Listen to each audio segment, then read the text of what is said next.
મહાભારતમાં થયેલા વસ્ત્રાહરણને 2-3 હજાર વર્ષ પસાર થઈ ગયા. ત્યાં ભર સભામાં દ્રૌપદીના કપડા ખેંચાયા હતા. આજે સમાજની વચ્ચોવચ્ચ કપડા ખેંચાય છે. આપણા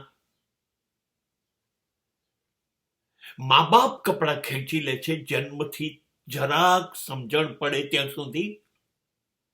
કુટુંબ, મિત્રો, સમાજ,